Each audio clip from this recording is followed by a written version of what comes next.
Thank you very much. My name is Ahmad Harb. I am the Director of Research at Arab Center, Washington, D.C. I was reminded by my colleague to nicely ask for you to silence your phones. Possible they ring and they make a little noise. Thank you very much for joining us for this final panel of today's conference. This is our 8th annual conference for those of you who are counting. It's titled Democracy in Crisis, Geopolitical Shifts and U.S. Challenges in the Middle East. Today's panel, or our panel today, will look at the United States and democracy in U.S. foreign policy, impact, legacy, and the implications of the 2024 elections. As we all know, the United States is very, very interested in what goes on in the Middle East. The Middle East is also very interested in what goes on in the United States. U.S. Domestic politics is also influences U.S. foreign policy, and the Middle East region is very, very interested in how things develop, especially these days. Everybody is wondering what the new elections next year, presidential and definitely congressional, what kind of administration they bring in, how will that impact United States foreign policy towards the Middle East, obviously. And there is a lot of discussion there about what might or might not happen in those elections and what the following period will bring. Today, as we start this session, I'd like to introduce our panelists in the order in which they will speak. Patricia Karam is a Senior Policy Advisor on Iran at Freedom House, and she's a non-resident fellow with Arab Center, Washington, D.C. Kyle Kondik is a Managing Editor of Sabato's Crystal Ball, the University of Virginia Center for Politics. Shibli Talhami is Anwar Sadat Professor for Peace and Development at the University of Maryland, and Dr. Shibli will be joining us virtually. And Tess McInerney, Executive Director at the Project on Middle East Democracy, POMED. Every colleague will have about 12 to 15 minutes. We have some time to present their presentations, after which we will do some question and answer period from the audience and from the virtual audience. For the audience in the room, please submit your questions on the cards provided to you, and we will get to as many questions as possible. For the people online, please submit your answers on the Zoom link on your page or by email at events@arabcenterdc.org. Thank you very much. And Patricia, the floor is yours. Thank you, Ahmad. And thank you, Arab Center, for having me today. I will start by saying that when we talk today about the trials and tribulations of U.S. democracy promotion and policy priorities, there's nothing more jarring than the image of President Donald Trump repeatedly hosting Egyptian strongman President Abdel Fattah Sisi in Washington, without, of course, mentioning the regime's abysmal human rights record, which ultimately spoke volumes about the administration's priorities at the time. This was, of course, reinforced by its unwavering support of Saudi Arabia, even after it became known that Mohammed bin Salman had ordered the execution of dissident journalist Jamal Khashoggi. That same Saudi Arabia that had interfered nefariously to roll back democratic gains in places like Bahrain, Egypt, or even Tunisia. We all remember that. But then again, the previous administration of President Obama hadn't either imposed serious cost on Sisi's regime for its repression, or on the Saudi monarchy for its anti-democratic meddling. And neither has President Biden, for that matter. By the end of President Obama's presidency, he had largely retreated from full support of the Arab Spring and democracy promotion to remaining silent when the Egyptian military staged a coup against democratically elected President Morsi, then diverted his attention to other foreign policy priorities, the so-called pivot to Asia. And we've been on this trajectory since, despite affirmations to the contrary. Meanwhile, the US may not be embroiled on a daily basis in conflicts, in active conflicts in the region, but strife is still underway in Syria and Libya in particular. Outside of the Gulf in the region, every country is facing some level of political or economic crisis. We have overly centralized public sector dominated economies that have really not created jobs for an ever-growing population of youth that is entering the workforce. Youth unemployment continues to be double the world's average. For certain, the euphoria of the Arab Spring protests, all of which have failed, quickly turned to dysphoria with really the entrenchment of authoritarianism, terrorism, and civil strife. All that to say that democratic space is shrinking, together with this added perception that democracy is not delivering on peace and prosperity. And here, Tunisia is a case in point, as are, one could argue, the dysfunctional democracies of Iraq and Lebanon. Now, US foreign policy has been afflicted by the tension between realism and idealism. During the Bush era, if you recall, neoconservatives made democracy building a driving force of foreign policy. The idea was that if the Middle East was shaped in the US's image, the problems the US confronted in the Middle East, namely Islamism, terrorism, and the like, would disappear, and which then translated into a series of policy initiatives to promote democracy. Few saw it in the region as sincere and believed that ulterior motives would prevail. This was the skepticism in reaction.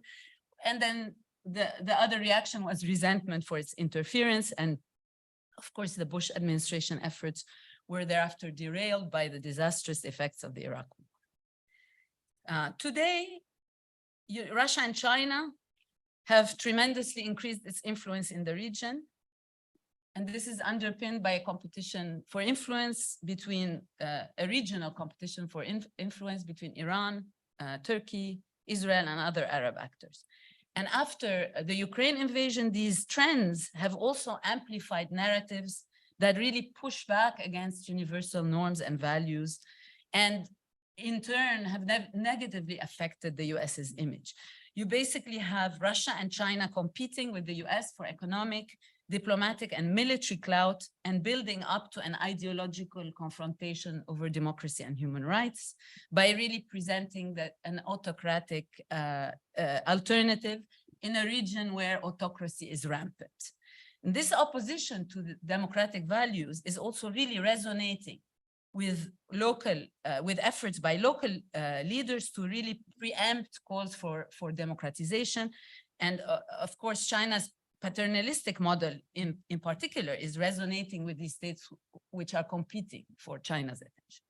So, and while the promotion of democracy and human rights may have been more or less part of the US foreign policy for decades, and the US has spent billions of dollars a year on it across dozens of government agencies to really advance democracy and human rights, and maybe this is something that Tess will talk about, one may ask if they were ultimately effective, especially considering the fiascos of the war in Iraq and the withdrawal from Afghanistan, which really dealt a serious blow to the US's image and credibility. People throughout the region, and indeed around the world, thought, if this is democracy promotion, then please save me from it. So allies are really losing faith in American leadership, while illiberal regimes are growing in number, stature, and audacity. Does this mean that democracy promotion has been oversold, or that the US cannot or should not advance the cause of liberty abroad? There is no doubt that when President Biden draws the line between democracies and autocracies, this really sends encouragement to people behind today's iron curtains, even if some regard it as righteous. So words matter, but they matter less without action. And while the United States can do little directly from the outside until there is a critical mass of citizens that is prepared to confront an autocratic regime, US actions can really help form that critical mass over time.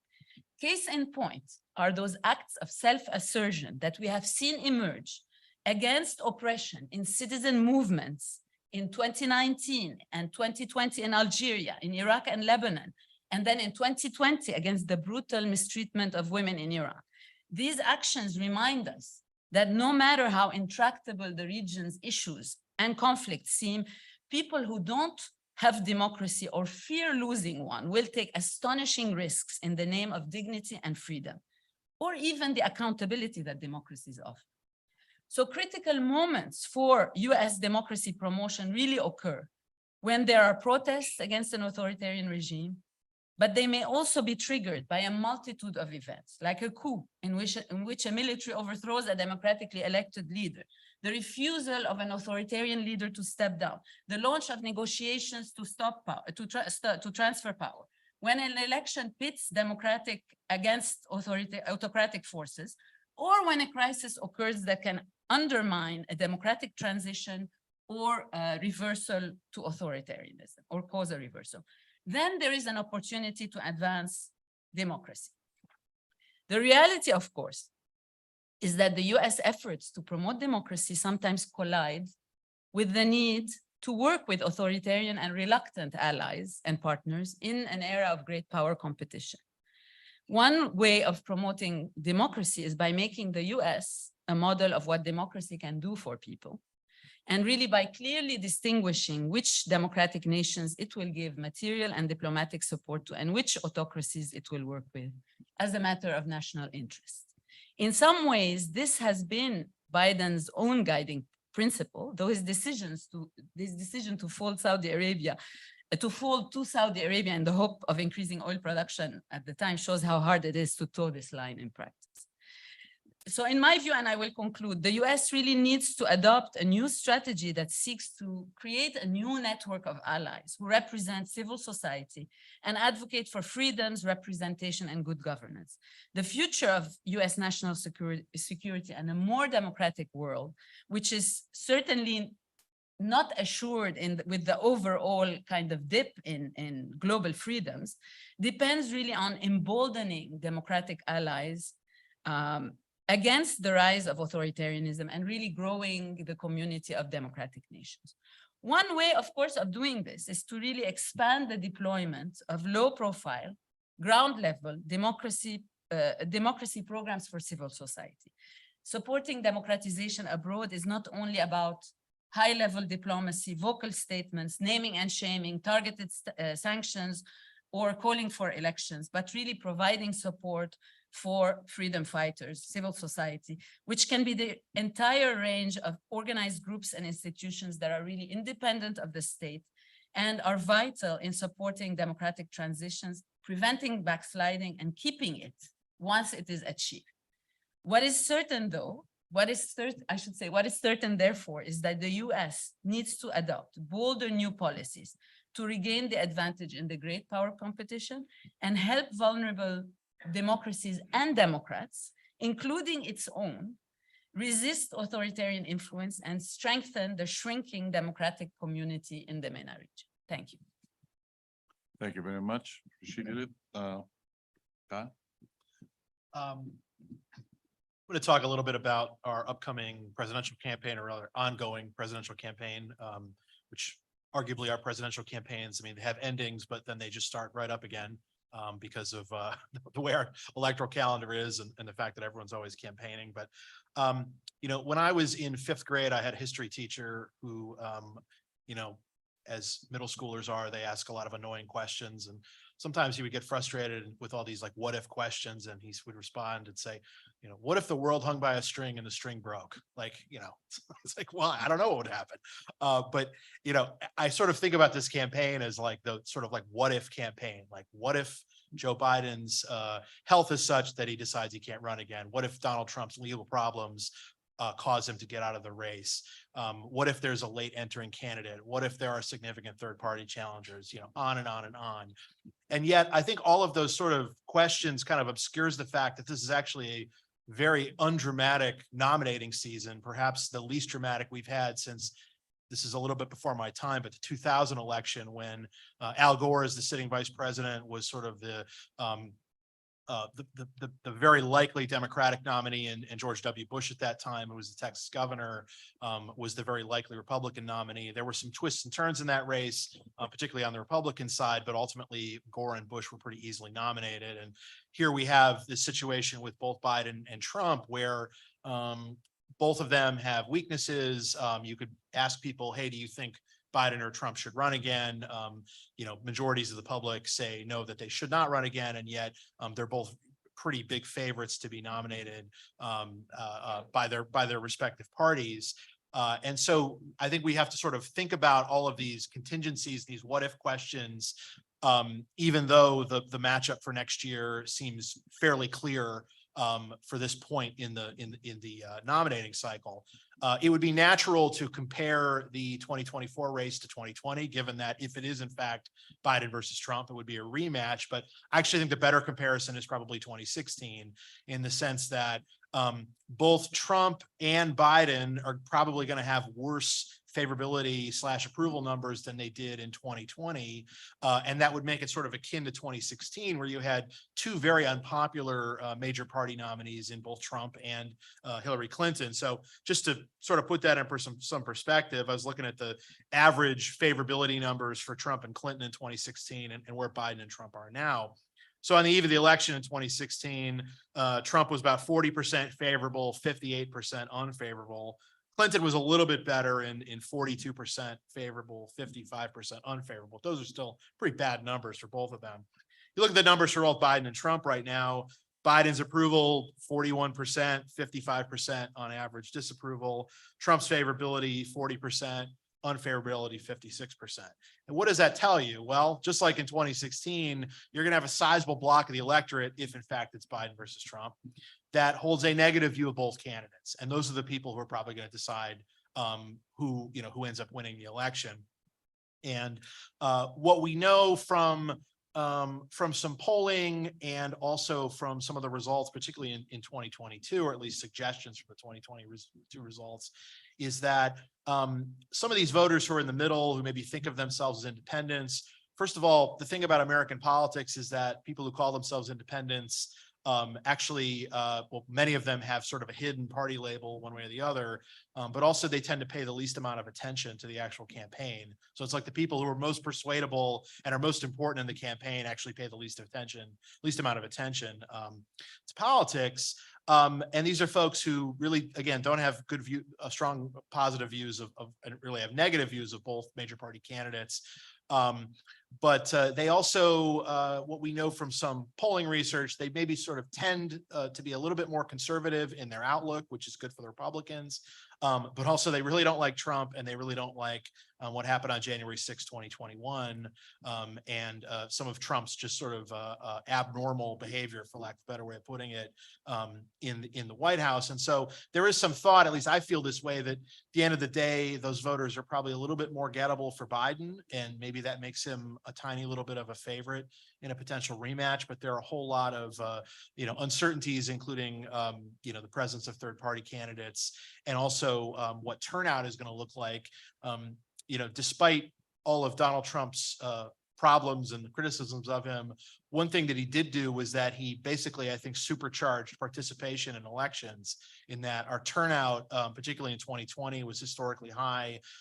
Also, the turnout in the two recent midterms, 2018 and 2022, were also fairly high for our midterms. And so a lot of people may not like Trump, or they really do like him, but it just his presence has sort of motivated people to come out either for him or against him. But I'm curious to see if basically this sort of rematch that we may have the effect of basically depressing some turnout a little bit, because people will just be, those people who don't like both of their choices, maybe they just decide to opt out of the election. Obviously in the United States, we have this kind of strange system of electing a president where it's a state by state election. And we have the electoral college to determine things. Obviously, sometimes the person who gets the most votes doesn't always win. And also in this era we're in a highly competitive era of American presidential elections. There hasn't been a double-digit margin in the national popular vote since 1984 when Ronald Reagan got reelected. So that was almost 40 years ago. But at the same time, the number of states that vote similarly to the nation have declined over the course of the last several decades, so that most of the states are pretty uncompetitive at the presidential level.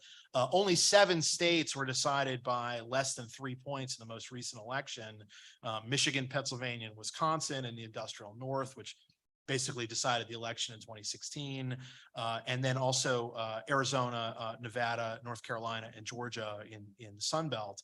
That's it. 7 of the 50 states decided by less than 3 points. Those are the places where I think we're probably going to end up focusing the campaign here in 2024. But it is this sort of strange dynamic in which you have these consistently competitive presidential elections, but so many voters they're not disenfranchised in a technical way, but they are sort of disenfranchised in a practical kind of way, given that they live in states where the outcome of the election is not really that much in doubt. And so that's what I've always thought is sort of, I'm definitely more of a American elections person than someone who focuses on what's going on in other countries or sort of international matters. But it is interesting to me that as this participatory democracy that's basically gotten more democratic over the course of our history and allowed more and more people, be it younger people or minorities or women, to participate in the political process over the course of our history. You still have this system that is kind of very much the slapdash system that is kind of mass participatory democracy grafted onto this sort of ancient electoral college system that, when it was conceived, was not really designed for a time of mass participatory democracy. And so, I always thought, just as the United States presents itself to the world, our own election mechanics are so screwy and so strange and so antiquated. I just always thought that was just kind of odd about our system. But unfortunately, it's very difficult to change. First of all, there's no real mechanism for actually conducting a national federal election. The federal government doesn't actually conduct elections in the U.S. It's a state, or really kind of like a county or local level sort of thing. So that the presidential election is a national election, but it's conducted at the state level. And of course, the Electoral College is written into the Constitution.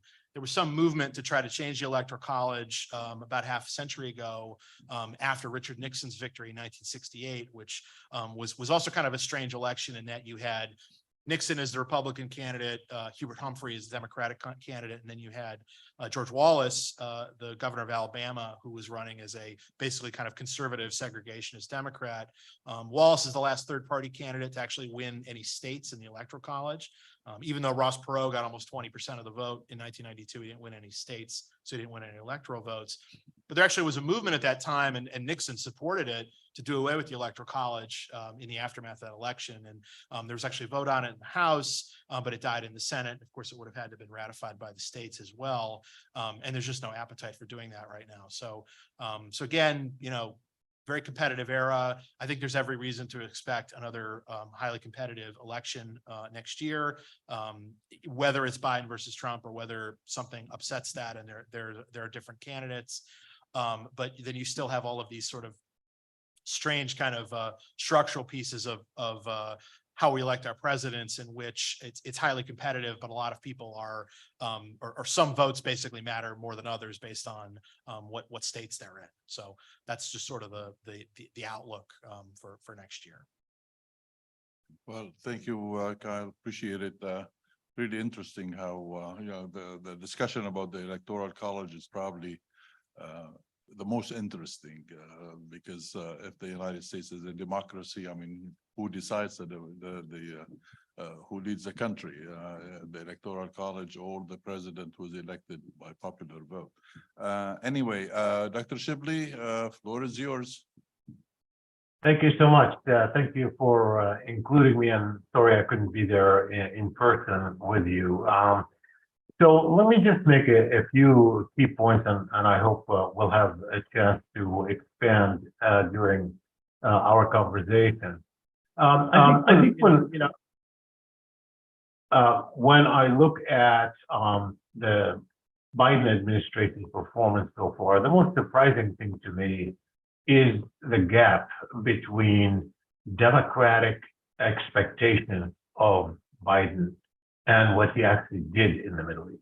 I think that gap is really remarkable, not only in terms of the expectations of his Democratic constituency, but I would say even Democrats in Congress, that he has not performed as his constituency had expected him to perform, at least towards the Middle East. And I'll elaborate in a minute. And I do think that this certainly will not hurt him a great deal when he faces Donald Trump, because the overwhelming majority of Democrats are going to vote for him no matter what he does on the Middle East if the opponent is Trump. But I do think it affected his standing, and there is evidence it has affected his standing, beginning with the spring of 2021, summer 2021, when his popularity started dropping.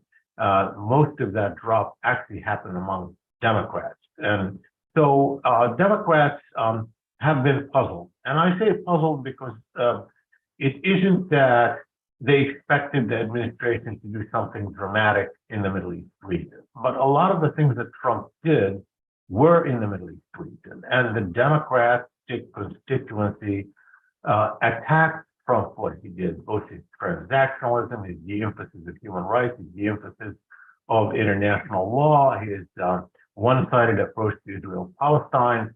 And there was a lot of critique and expectation that much of that would be reversed, that the administration, the Biden administration, would set a different tone altogether, not only in aggressively reversing Trump's moves, but actually making a stand on the importance of at least international law, but certainly human rights. And I think one of the things that even reinforced that a year later when Russia invaded Ukraine is that the Biden administration is very deliberately in prioritizing that issue, that important issue, and making it in a way center stage of its foreign policy, also simultaneously emphasized a liberal international order that it was going to make a central theme of its foreign policy, and therefore leading to additional expectation that some of the issues that come out of that would also expand to its policy in the Middle East, and none of that has happened.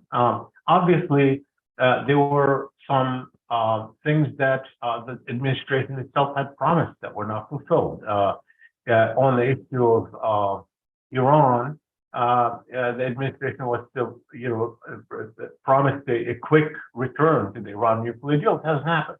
Now, to be fair, it obviously isn't just up to the United States. Iran has something to do with it. But one can argue that they had a better opportunity early on if they had wanted to do that, to accomplish that, and now they find themselves in a much more difficult position to do so. They were going to set a different stage about the priorities in the Gulf, particularly with emphasizing the Yemen war, which Democratic constituents as well as members of Congress emphasized. They paid some attention to that, but certainly not the kind of attention that was expected by the Democratic constituents. Certainly the spread of democracy, for example, the reaction to what happened in Tunisia, we haven't seen a major action in that regard. And on Israel-Palestine, obviously, while they have reversed some of the things that Trump did, a good thing, including renewal of aid to UNRWA, various steps that did improve lives on the ground, they have done not much to even restate the commitment of the United States to international law, and not much criticism, even less criticism than any other previous Democratic administration when there were violations of international law. And certainly they have not, as the president had promised before, reopened the consulate in Jerusalem, which is something that the president had said he would do. When you look at that record, you could argue that none of us, those of us who study American foreign policy, played a role in various stages of American foreign policy, really didn't expect a major breakthrough from Biden, certainly not on Israel-Palestine, or for that matter, a huge, complete revolutionary shift in the Middle East. One understands the strategic interest in the political constraints, but more importantly, the fact that the Middle East, at least certainly not the Israel-Palestine issue, was not the central issue given all of the other priorities the U.S. were facing, even before the Russian invasion of Ukraine, whether it was the pandemic, the economy, or the threat to our democracy, the real issue, the racial issues that we had to contend with. Everybody understands that. No one expected that this would be something that the United States, the Biden administration, would spend an enormous amount of time on. And yet they did spend a lot of time on it. It's not like they ignored it, but they spent that energy and made a priority things that were not the expected things. For example, when the issue of settlements came up at the UN, it isn't like the US sat back and let the conversation happen. The US worked overtime, diplomats worked overtime to make sure that there's no punishment for settlement, that this would not come up at the UN. So the US went overtime working for it. When the issue of possible relationship developing between Israel and Saudi Arabia a year ago, the president himself went all the way to Saudi Arabia, a controversial visit that was supposed to Saudi Arabia and Israel, that initially the president said it was done to advance Israeli interests. At the very same time, that the Democratic constituency and Republicans and public opinion generally did not approve of that, and did not approve. They approved of it even less when it was said to be done for Israel or it was said to be done for oil. The public did not approve of that, and yet the president made it a priority. He went all the way out there and paid a price, political price, for not getting much in return. And now, obviously, they're making it a priority again at a time when you have the most right-wing Israeli government in Israeli history. And so, according to the president himself, by the way, so he makes that point, and yet that's what he's doing. So I think that there is a lot of evidence the Democratic public isn't particularly pleased with many of these things. And yet the president seems to be operating at two levels here. One is perhaps his sense of what Democratic politics are, based on the time when he served in the Senate, which was very different ballgame. We know that there's been a transformation in public opinion on this issue, certainly among Democrats over the past decade and a half. We see it by all polls, the Pew poll, the Gallup poll, the most recent, the AP poll, and certainly the polls that we have been doing throughout these years, all confirming a trend that is far more critical of American policy on Israel-Palestine, wanting the U.S.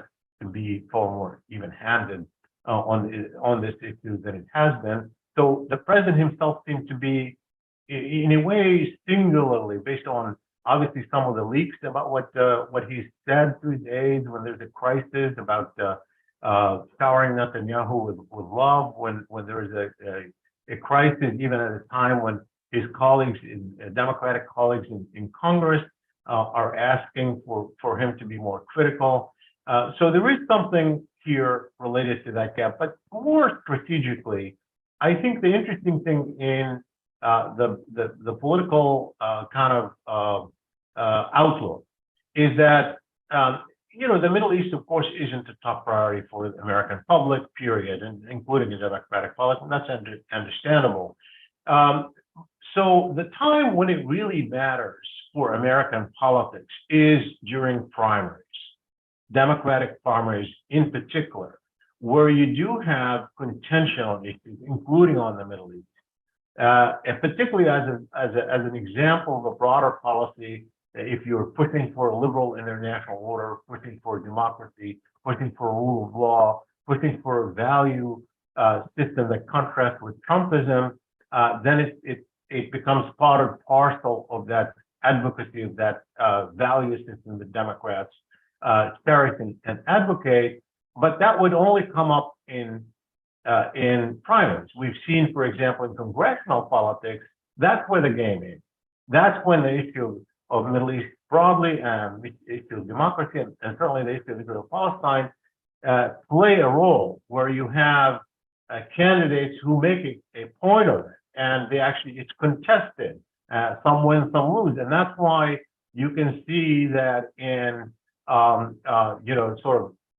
super PACs and campaign contributions, that has become the arena of the fight, where millions of dollars spent, particularly on issues that are related to the Middle East, because that's where, if anybody is going to make gains at the expense of the mainstream or the presidential outlook on this, it's going to happen on that stage. And so the money on the Middle East is actually being spent at the primary level. But then, of course, if the president isn't going to have primaries, that's not an issue at all. It might still play out, of course, in congressional politics as we face the primaries, both the Senate and the House. Certainly for the House, we're going to see that again, as we did last time around, with a lot of money being spent on this issue. But for presidential, the president himself isn't going to have primaries. So he's looking to confront Trump. And frankly, most of us who are critical of the way he's handled the Middle East, and certainly the way he's handled the Israeli-Palestinian issue, are not going to abandon him if he's facing Trump or someone like Trump in the elections. He's betting on that. But that's a mistake, I think. The mistake is not that he's wrong, because most people are going to stick with him, but there's something about energizing. There's something about a popularity that when you're measuring popularity now, people he's going to be unpopular, including among people who are going to vote for him because they like Trump less, or they like the Republican candidates less. But he's going to still be unpopular, and that's going to transmit itself. It's going to have implications not just for Democrats, but for non-Democrats, because we report this as he's an unpopular president and so forth. And much of it is coming out of the Democratic constituency. So it matters for him overall, even, of course, if most people who are angry with him on the Middle East are not going to vote for his opponent. They may not be energized. It might affect the public view of him as a leader, as a person, as a consistent man. But it wouldn't affect the actual vote, and it may also not energize people. Maybe the get out of the vote might be impacted. The level of contributions may be impacted. So it will have an impact, but in the end, it isn't a top priority issue for the presidential election. And I think that's why if president doesn't pay as much attention to it as could be the case. I'll end there. Thank you very much. Appreciate it. Please, members of the audience, if you have any questions, please start preparing them. Des? Good afternoon, everyone. We're edging towards 4. The room has thinned out to the true believers here for democracy and human rights. Hopefully we have a big audience online. I'm going to try to keep it as short as possible in the interest of keeping us all awake and maybe focusing on some questions. But I'm going to take you on a short 3-part journey. The first of which is just doing an assessment, maybe not as detailed as the professors, on the current state of democracy and human rights foreign policy. The second are prospects for any changes to this policy, any recommendations those of us in the democracy and human rights community have for an administration. And then third, any predictions for changes to our foreign policy after 2024. So I'm going to start where we're all familiar about current US policy. I love this phrase because no cool people use it anymore, but the administration came in hot. They came in hot on their democracy and human rights policy for the Middle East, making MBS a pariah, making Egypt a pariah. Actually, I've reviewed some campaign speeches and events recently from before the 2020 elections, and I myself seem to have had a lot of memory loss of what was actually said then. So we found ourselves at the beginning of 2021 with a lot of strong talk, a lot of rhetoric, a lot of expectations about centering democracy and human rights in our relationships internationally, including the Middle East. We had an intelligence report that was released publicly implicating MBS and the highest levels of the Saudi government in the murder of Jamal Khashoggi. that resulted in very little additional action, that did not result in pariah status whatsoever, that resulted in a fist bump, that resulted in groveling and asking for oil deals, that resulted in nothing. So we find ourselves with not just a reimagined foreign policy, but kind of the same as usual, the same as the last few decades. As several people mentioned earlier, the Biden administration has put the struggle between democracy and autocracy as central to their administration. It's in their national security strategy. It headlines it. It's a core concept. And in that same national security strategy, there's a section on every region in the world. And the Middle East region includes very strident statements that this is not a transformational policy, that this is not looking for big gains, that what we're looking at is stability and security, and to a lesser extent, counterterrorism, which really seems to contradict the opening of the national security strategy and the battle between democracy and autocracy. So again, another example of business as usual. What I like to say is we found ourselves with a pro-democracy and human rights foreign policy that largely exempts the Middle East. And worse than exempting the Middle East, it seems to say that we will tolerate the autocracy and repression and oppression of our allies in the Middle East in order to fight the autocracy from Russia or China, as if it's a trade-off. And I think that we have seen that that's not true. And that allies like Egypt that we are hoping will join with us in standing against Russia were, according to a leak of intelligence from the United States, actually trying to sell weapons to Russia. So this is a lot more complicated than there is a trade-off between really good economic and security deals and really complicated human rights and democracy discussions. That old stale assumption isn't true. We can do all of the above. We can do different elements of all of the above at the same time. So moving on to a sort of a big thing that's been discussed a lot here is sacrificing our values and interests on human rights in sort of a China containment policy, pursuing normalization agreements with Israel that are intended to be transformational with very little evidence or articulation of what is transformational and not incremental. To be clear, countries talking to one another, pursuing peace and stability is important, but the United States providing security guarantees, advanced arms, nuclear energy capabilities to reckless and ruthless dictators that have killed US residents doesn't seem to be a particularly safe choice to make for the United States, with a long goal of containing China, which doesn't seem guaranteed by even that strategy. Other examples we've seen in the news in our own city here today and the last few weeks is the US signing strategic security and economic deals with Bahrain, despite their massive human rights abuses that have been in the news recently.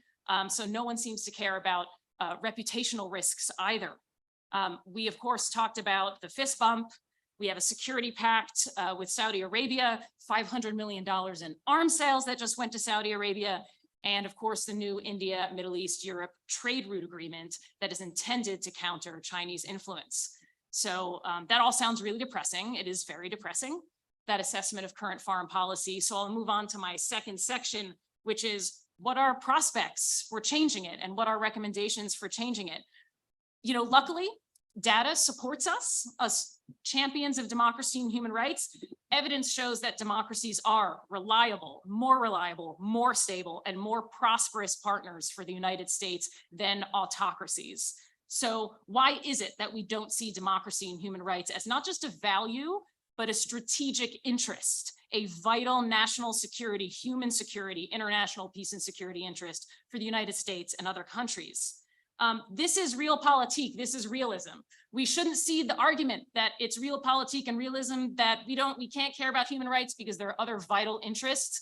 Human rights, pursuit of human rights, respect for democratic principles is in fact what will get us to the stability and prosperity we seek, especially with the climate crisis, the draining of oil, the COVID pandemic, this sort of interrelated international reliance on having to cooperate with one another for global challenges will only be more effective the more democratic and human rights respecting countries become.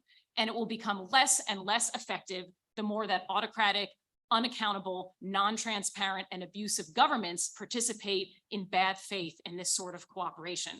So what are we looking at? What should we do? COP28 is coming up in the UAE. Conveniently, 2 years in a row, COP is being held in highly repressive autocratic countries. Perhaps we should take a strategy that climate change progress can only be made with the full, open participation of the people it affects. The climate activists, our own neighbors, people who are seeking fundamental freedoms have been habitually shut out of these discussions. So what progress are we talking about at these events?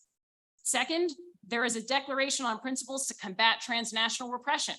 The United States, for example, has been very focused on transnational repression conducted by China and Russia, largely ignoring the many Middle Eastern allies it has, whether Egypt or Saudi, that are killing people across their borders, oppressing people across their borders, surveilling them, jailing them for tweets that are made when these people have resided in the United States. These, again, are vital national security interests that affect the safety and sovereignty of the people of the United States and the people of countries abroad. So that should be respected. The US administration has an anti-corruption strategy.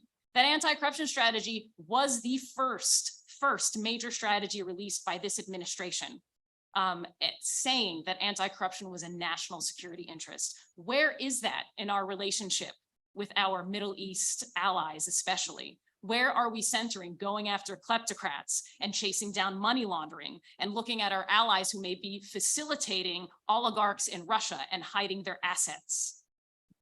We also need to support civil society and human rights defenders. A few people have talked about Tunisia. The administration in the last year has reduced the amount of support it has been providing in its economic and security assistance, when we should be making the case for which civil society and human rights activists and civil society groups should in fact be receiving increased support in order to keep democratic space open in an increasingly constricting space. We also should be holding human rights violators accountable. We should be using our sanctions and financial action mechanisms to go after people who seriously abuse human rights or conduct widespread corruption, even if they happen to be our allies in the Middle East. We have talked, I think, across the day about a lot of our military assistance that goes to US allies in the Middle East.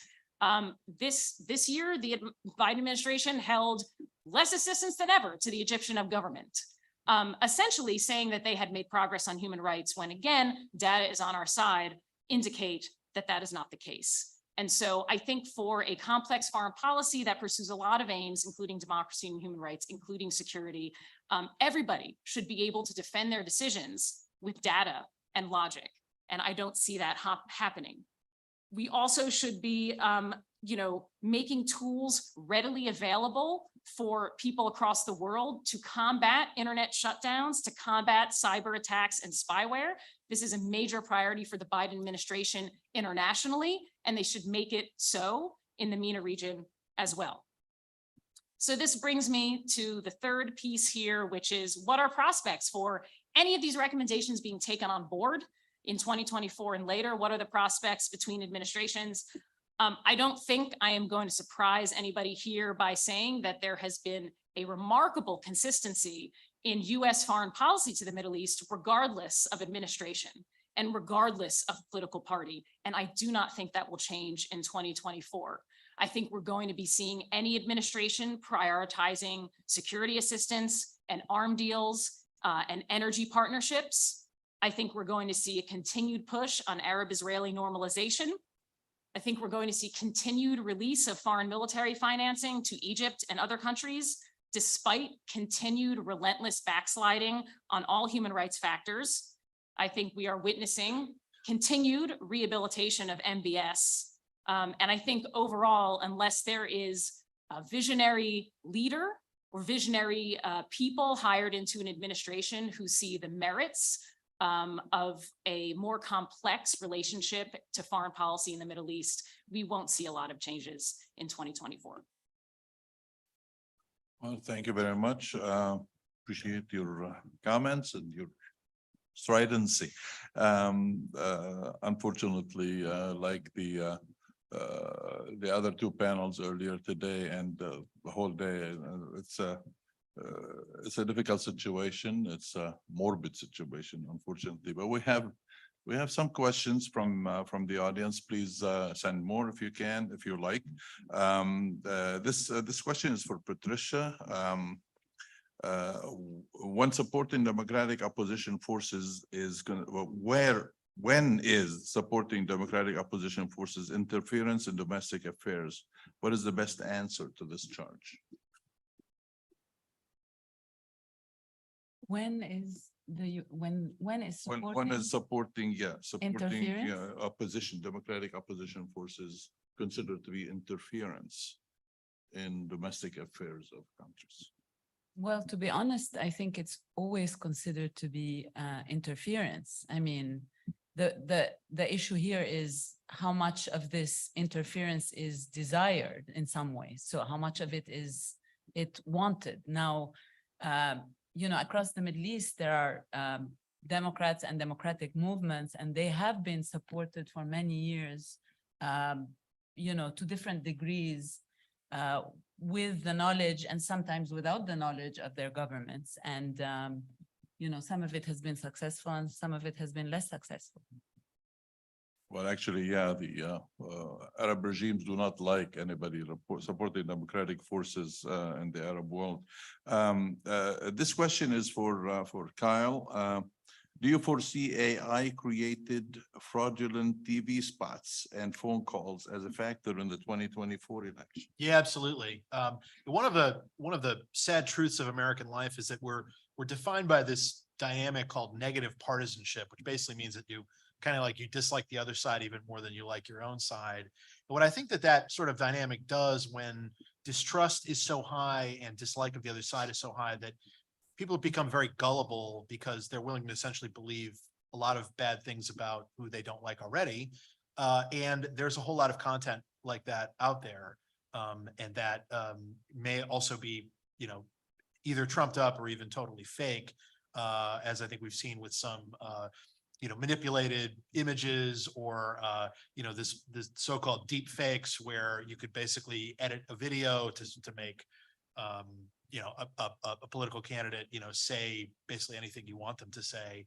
And I do think that, you know, there is still like a robust kind of fact-checking mechanism out there, but at the same time, like there's all sorts of stuff that can spread on the internet that will get a lot of eyeballs that, you know, that people who rely on mainstream news, you know, may not even see.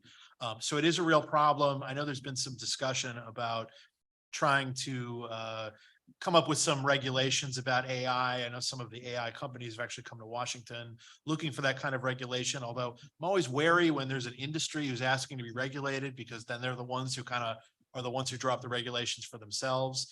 But I do think it's a worrisome problem.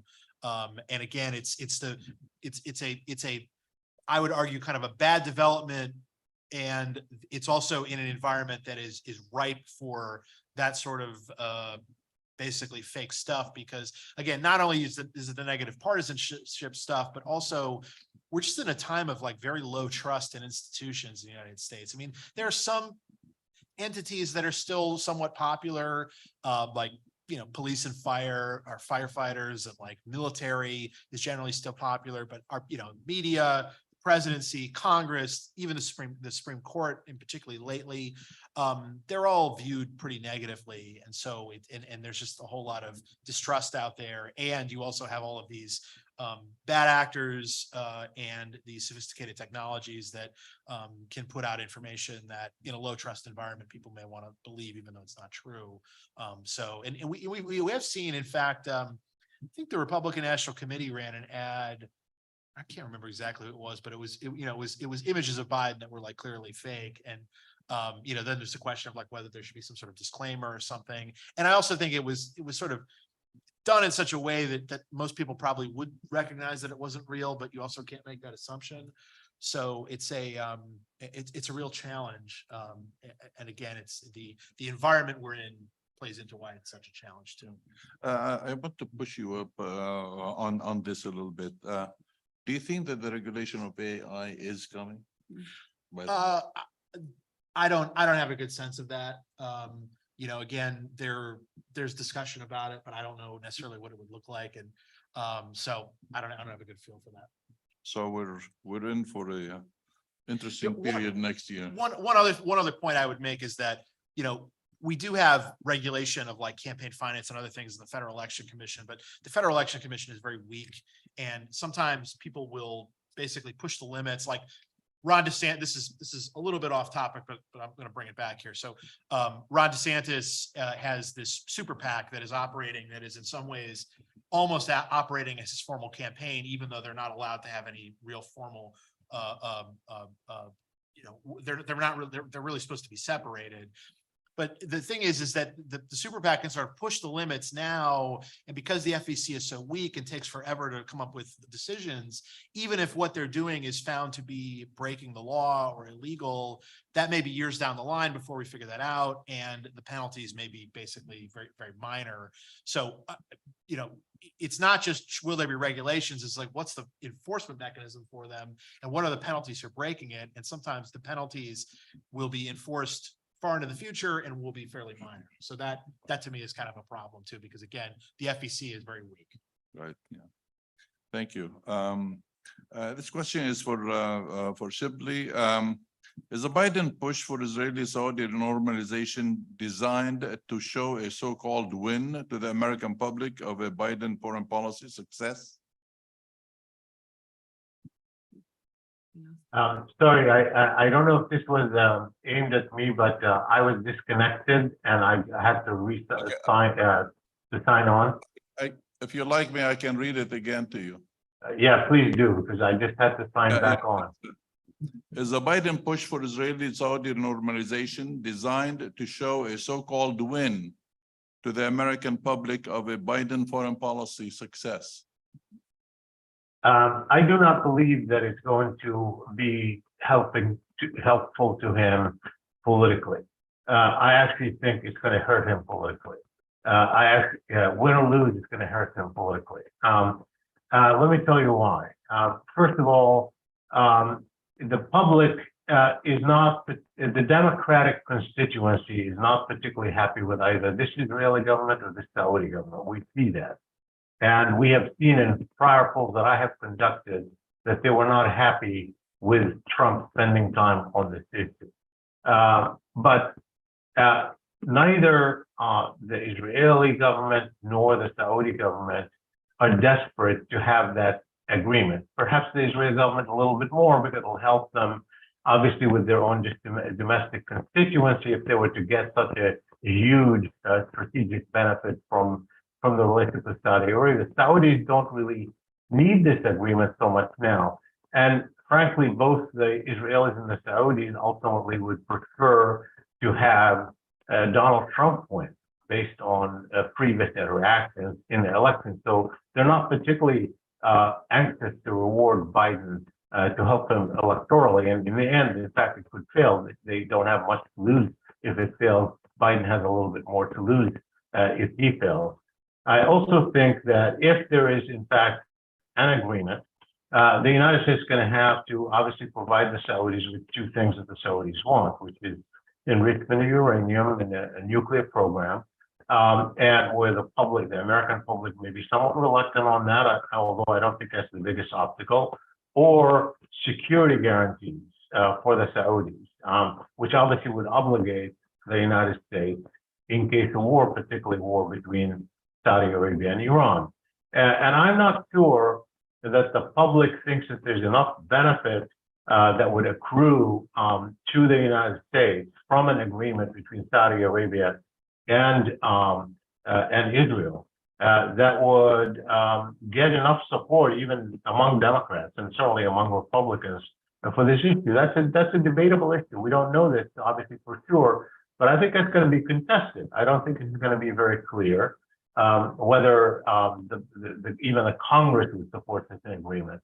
So in the end, I don't really see that he would reap a benefit. Obviously, it's going to be sold as coming at the expense of China's influence in the Middle East, meaning that this somehow the U.S. will get from Saudi Arabia, some commitment on reducing Chinese influence in the Middle East. I think it's too complicated, frankly, for the American public to to see that as a direct benefit to the U.S., even though they obviously worry about China, it is an issue for them.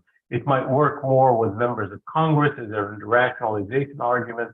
Those members who might want to support it for political reasons or other reasons might be able to hide behind that argument, but I don't think it's going to help the president electorally. In any case, I think foreign policy in the end isn't going to be the big win or lose in this election. We all know that. So I think it's wasting a lot of energy. I'm not going to say that it's going to hurt the president much. I don't think it's going to help him much. I think it's going to be certainly it isn't going to be a factor that's decisive in winning or losing the election vis-a-vis the Republican candidate. Shibli, I'd like to go a little bit further with this. There is speculation that maybe, just maybe, President Biden has this great idea of pushing for this normalization because that will end in the collapse of the Israeli government. Because the Israelis would be disoriented, would reject the deal. Something would happen with the governing coalition. What do you think about that?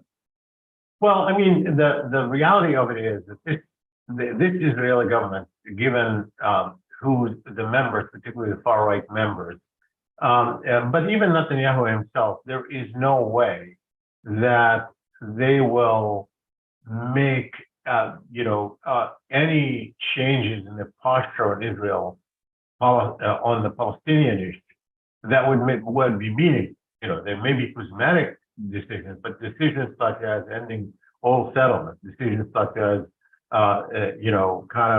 turning Area C to the Palestinian Authority, even those are limited in commitment to real sovereign Palestinian state on the 67 with East Jerusalem as its capital, as the official Saudi position. Nothing approaching any of that is acceptable to the far right members and even the right members, I would say, Likud members of the Israeli government. So I think that I'm not expecting any major, breakthrough in Israel, Palestine, regardless. But maybe some people at least sold it to the president. Certainly, people who are frustrated with the right wing, who think that somehow, if you have a more centrist coalition with the Likud, certainly like the one we've had in the past, they will somehow be remove some of the pressure, the immediate pressure from the U.S. to act, particularly given what these far right, they've been very upfront about their racism, very upfront about their wanting to control all of the West Bank. There's no room for the U.S. to pretend like that isn't the case. Sure, I think maybe the president was persuaded by some that this effort might actually lead perhaps to the collapse of the current government and perhaps to a different kind of coalition that would emerge in Israel, maybe with Gantz instead of with Ben-Gvir and Smotrich. I happen to think, of course, that's not going to solve the immediate problem, and the occupation has been there for 56 years with no end in sight long before the rise of the far-right government.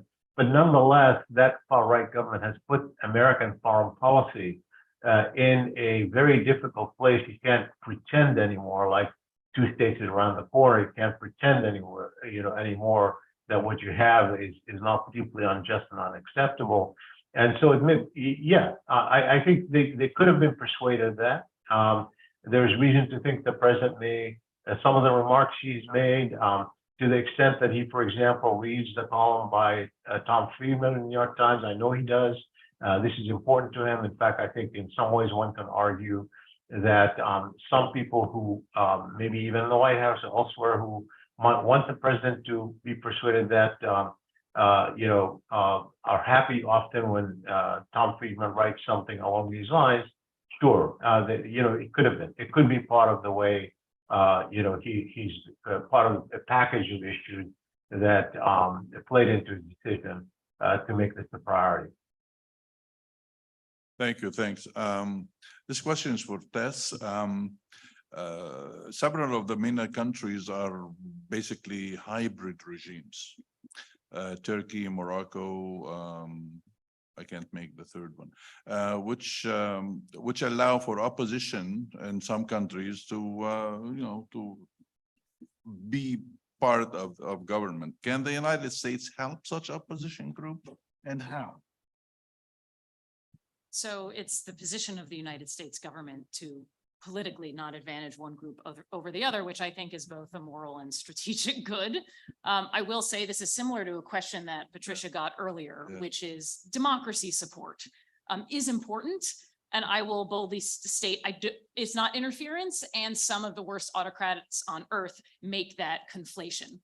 For example, the Russias and the Chinas of the world claim that the democracy support, the NGOs, the international advocacy groups who help those in other countries, whether it's political parties or nonprofits or civil society, to grow their own democracies is somehow the same as Russian election interference or Chinese transnational repression. And so I just want to make it very clear that those are not the same thing, and that foreign assistance and support for pro-democracy actors in other countries is absolutely something that the US government and its allies should support. I also want to make a point that there is a lot of talk by hybrid regimes as well as authoritarian regimes who like to make the point often that their countries are not quite ready for democracy. Their countries don't really have the quality or the culture to support democracy. I find that to be really a damaging form of co-opting Orientalist language that the United States and other countries have used for decades to oppress people around the world. I find that really damaging. I don't think the United States or its allies should buy into that argument. I don't think they should enable that argument. I think they absolutely should support, just like they do in Belarus and just like they do in Kenya and in countries around the world, whether they're allies, hybrid regimes, authoritarian regimes, pro-democracy forces, to thrive, even if it's not seeking transformational change, for incremental change, to increasing the respect for and the space for fundamental freedoms and human rights in each country, I think is a core aspect of dignity that every human on earth deserves, and that the United States government, yes, can certainly has and should increasingly support. Thank you very much. Now, this question is for, I guess, for everybody, and everyone can answer at least part of it. Given that we can establish that the U.S. prioritizes stability and interests over democracy, what alternative approaches can we propose to challenge this and amplify the voices of the grassroots? Patricia. I can try to answer it by saying that this emphasis on stability has really led to a sort of, been concomitant with a kind of power vacuum. And the power vacuum, as I mentioned, is being filled by, autocratic actors to the detriment of the US. And now this push for stability, which also involves, subcontracting, if you will, of the region's affairs to either the states themselves or their patron, is actually contributing to the region going in a negative direction. So I think this will actually push the US to become more involved naturally, because it's going to lead to an imbalance and lead to the rise of illiberalism, for lack of a better word. So I think the US, as much as it wants, if it wants to desist itself from the region, will be pulled back into the region eventually if things go the way that they're going. Good. I obviously agree with Patricia that it's just a fallacious trade-off between democracy and human rights and stability. It's very clear that oppressive regimes eventually become unstable. One of my favorite phrases, so I hope you'll use it, at home all the time with your kids, with your family, is internal repression begets external aggression. There's nothing stable about a country unable to govern itself without muzzling most of its population, having an iron grip on people, mass imprisonment of political prisoners and others. There's nothing stable about that. And eventually the deck of cards will fall. So I think to that end, and it's similar to the last question, is that simply supporting, elevating, like publicly engaging with human rights defenders and civil society in other countries is something that the United States and other governments can do that is actually meaningful. It tells people that they're not unseen, that they're not actually silent, that all the methods their governments take to silence and oppress them and harm them and imprison them does not escape the eyes of the world. I will also say other tools, like I mentioned before, whether it's sanctions or other financial actions, are strategic decisions the United States can make to hold bad actors accountable, to hold specific individuals or banks or companies accountable who create these massive human rights violations. If I may add, I think, obviously, the United States is not going to be able to transform every country and doesn't have the bandwidth or the know-how how to transform every country. And we've seen it. And when, the U.S. said it was trying to spread democracy, obviously it wasn't in fact happening. And the public in the Middle East, particularly after the Iraq War, devastating war, was obviously the public in the Arab world, according to all public opinion polls, never believed at all that the U.S. was trying to spread democracy. I think there are two things to keep in mind here. Number one is the power of the United States has to first and foremost be about the power of example. And right now, whatever American foreign policy is, we don't have the power of example. We are in trouble, our democracy is in trouble. In fact, according to my public opinion polls in the US, the majority of American people don't think we are a good model for the rest of the world. And prior to the Russian invasion of Kuwait, a large poll of multiple countries around the world found that the majority of people thought the US was more a hindrance to democracy than an asset for democracy. So the model has to start at home. And I think that is something that we have to learn. We have to get our house in order first and foremost. The second thing is that while we cannot transform countries, we don't have the capacity to do it. We don't have the know-how to do it. People in the region, governments, political forces, they're in it for 24 hours a day, every day of the week in order to get their own interest and power in place. And for the US, this is always, what happens in Morocco, what happens in Algeria, what happens in Tunisia is always going to be something of secondary nature. I think we have to be consistent and focus principally about major violations of human rights.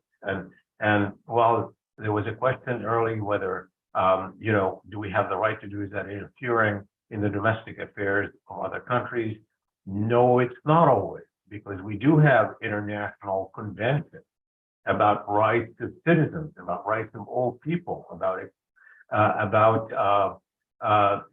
discrimination, about apartheid, about major violations of human rights. But we have to work with international institutions. We cannot do this unilaterally. And that's why I think it's very important to build at least a coalition of like-minded people. There was something to be said for Biden's focus on a liberal international order following the Russian invasion of Ukraine, if in fact we're implemented accordingly, where in fact then you're consistently pushing for the same international rules and norms that should apply everywhere, in every region, toward every country. And then you can have a lot of like-minded people, in this particular case, maybe Western countries and a few others, who would push for it, or forces within other countries that would push for it. We obviously have not been doing that. And I think that is one of the failures, in my opinion, of this administration after starting on a very strong footing with the issue of the Russian invasion of Ukraine. Thank you. Guy, want to say anything here? I would just say, I do think that the United States has fallen into this period where it's kind of inward.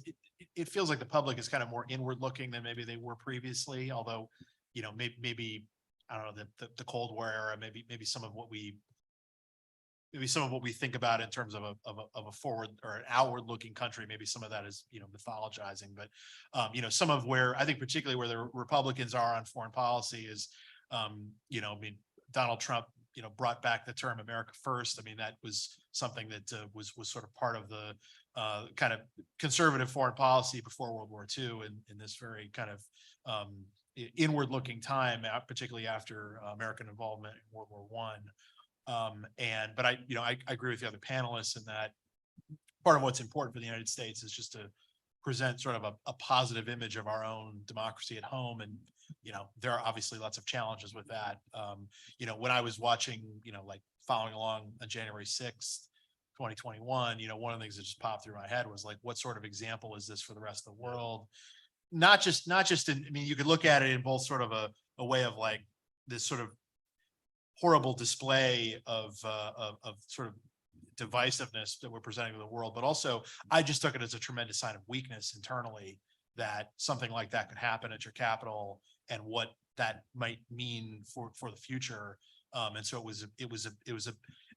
I thought it was a bleak moment, both for America's sort of soft power projection, but also for our hard power projection, in that it made us look weak in two different kinds of ways. And, I don't know, I think there probably are longer lasting repercussions of that we haven't quite figured out yet, but certainly a negative moment.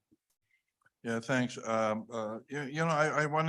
wanted to just, exploit your experience here and expertise on the electoral college. What's the talk about the electoral college today?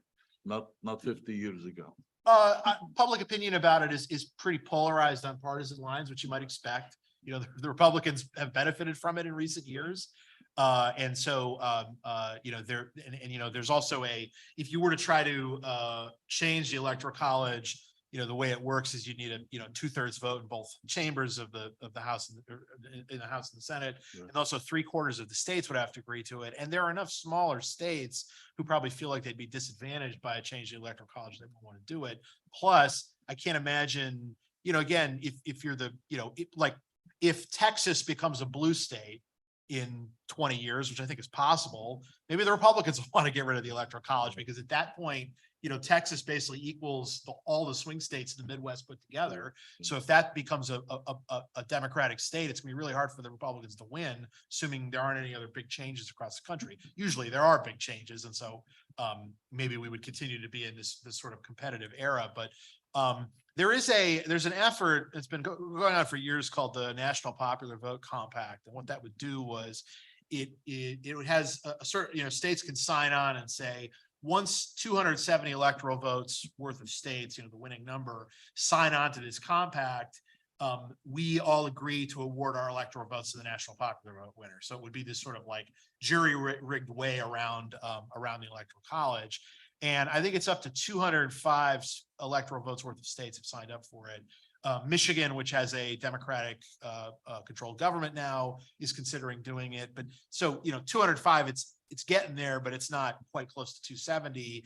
And basically all the states that have signed up for it are blue states. So once you start getting into the more competitive states, it's going to be harder to get people to sign on to it. Also, I'm sort of skeptical as to whether, if you had the requisite number of electoral votes as part of the compact, I'm skeptical as to whether it would actually work and whether it would survive legal scrutiny. And also you might have states that are blue states now that sign on to it, but then by the time the rubber meets the road and you have an election where you'd actually have to activate it, maybe that state, voted a different way for president and their state government would go along with that. And so you could have some sort of crisis. But it speaks to just the real difficulty of these ancient institutions, this real difficulty in actually doing anything about them. Of course, because we have this very strong constitution and this design in which it's very difficult to change it. And there are pluses and minuses of it, but I think you see the minuses in our electoral system, just in that, I love the electoral college because I'm an elections analyst. And so it's like more expertise for me to be like, oh, well, this state votes that way and this state votes that way. But is it good for the country? No, I wouldn't argue that. Right. But it's even in this sort of end run around it, which is sort of the most practical way, it would still be very difficult to do, I think. Thank you. Tess, we have a question on U.S. foreign policy toward Morocco under Biden. Biden did not rescind the recognition of Western Sahara as Moroccan territory. And there are some really close relations between the United States and Morocco.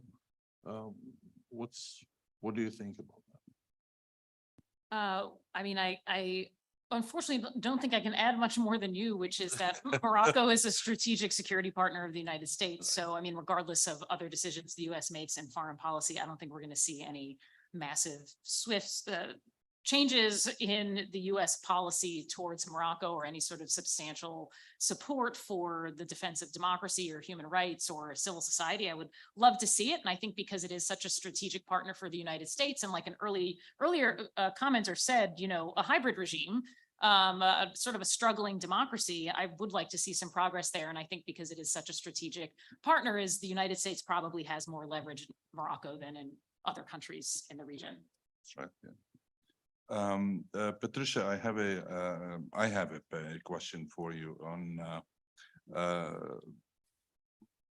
Biden and MBS. You know, he wanted to teach him a lesson, stuff like that.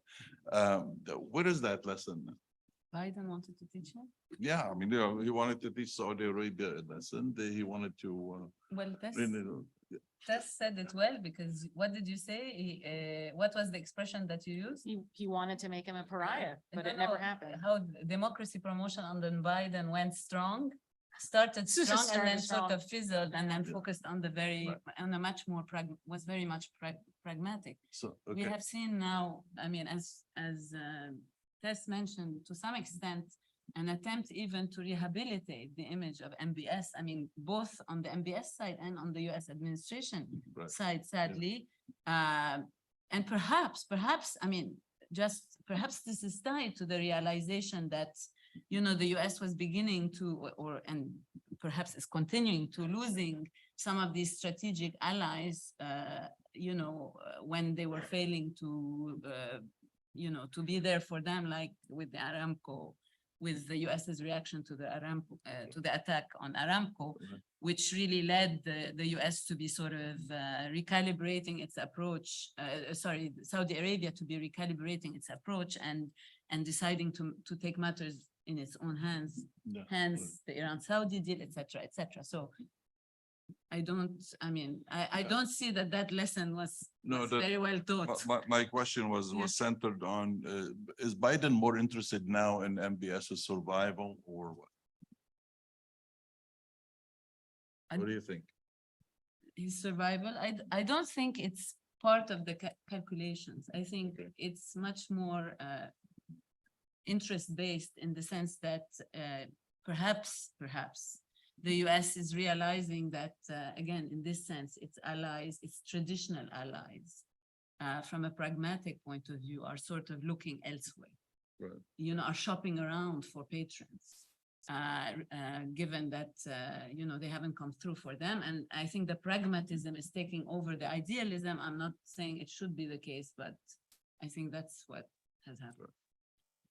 Okay, I have a question. I postponed it till towards the end because I was reluctant to ask it, but I'm going to ask it. Somebody asked it of Kyle and of Shibli on the Senator Menendez affair.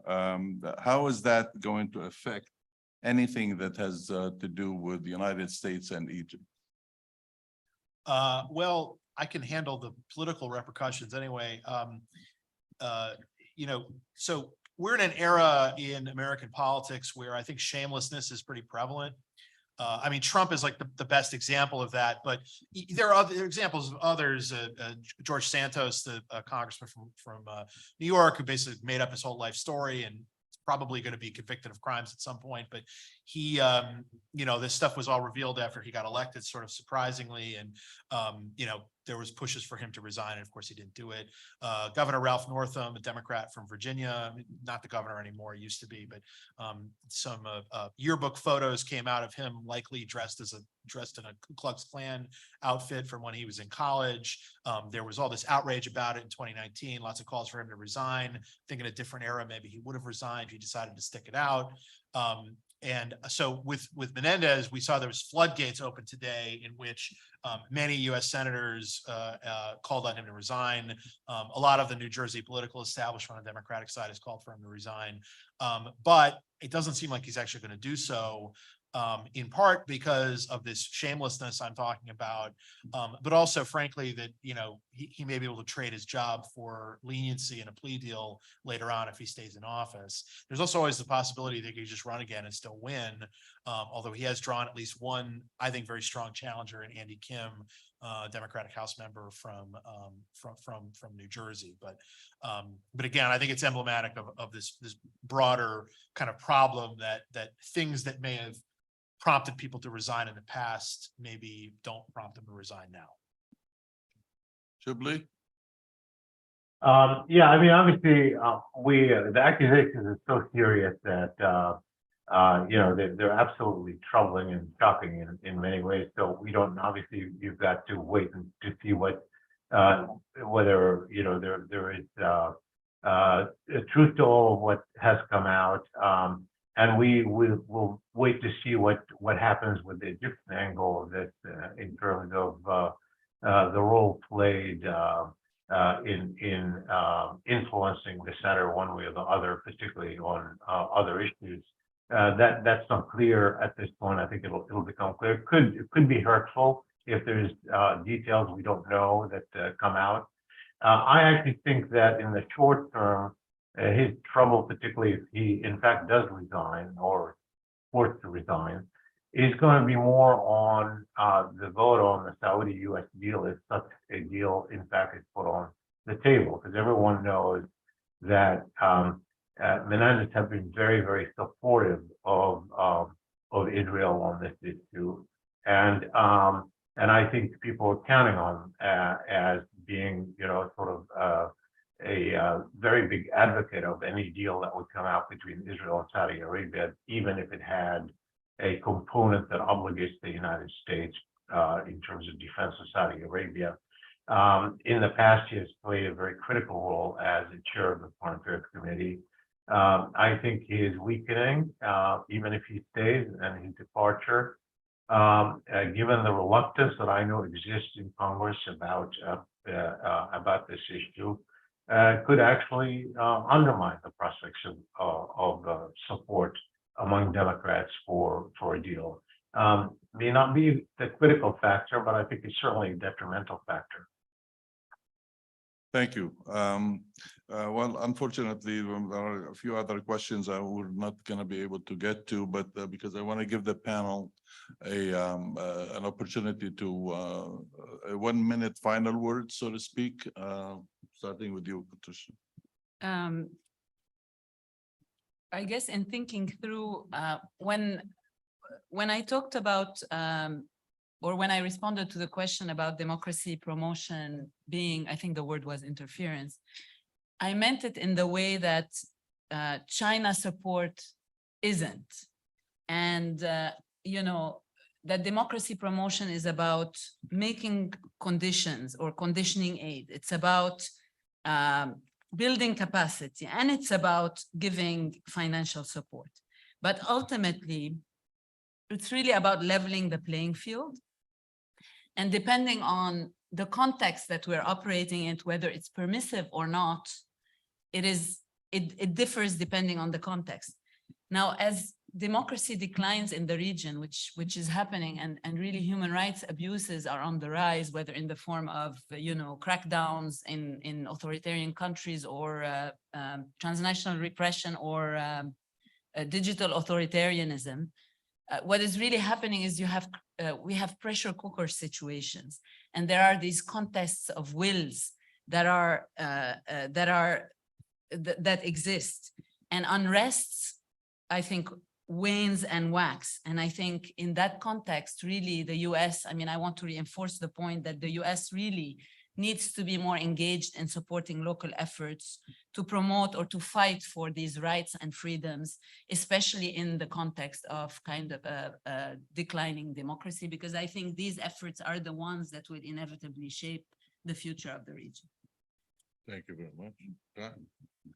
Just one other thing about 2024, and I didn't specifically mention this earlier, but I meant to. So one of the things that was sort of odd about the 2022 midterm was that, you know, you can ask the approval of the president on like a spectrum, both approve and disapprove, but also strong approve, somewhat approve, somewhat disapprove, and strong disapprove.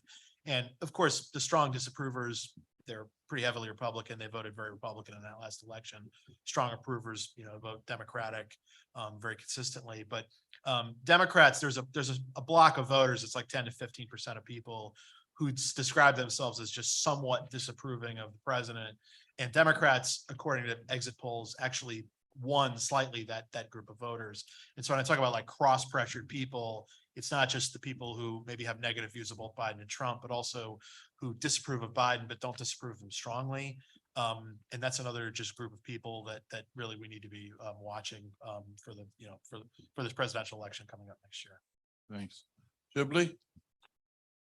Well, obviously, the United States has every right to condition aid and its relationship to steps that would be taken that are in harmony with its values. But we have to be clear that that isn't necessarily something that people are going to buy. In part because when there is mistrust of American intentions, when there is suspicion about the nature of American aims, when there is uncertainty about the nature of the American political system, the way this is going to be seen by those who may be targeted, as recipients of aid or being helped, may not be what we intend, particularly given the variations that we have in government, whether you're Trump or Biden or Bush conducting foreign policy. That's why I always say that the best way to serve and help internationally is to do it in harmony with other state unilateralism, even in the advocacy of democracy, is not sustainable because you can see it that way. You may define it in one way and may not be accurate, but that's not the way it's going to be received. And that's not the way it's going to function in the countries that you intended to function. It has to be in harmony with international law and norm. You have to have a coalition.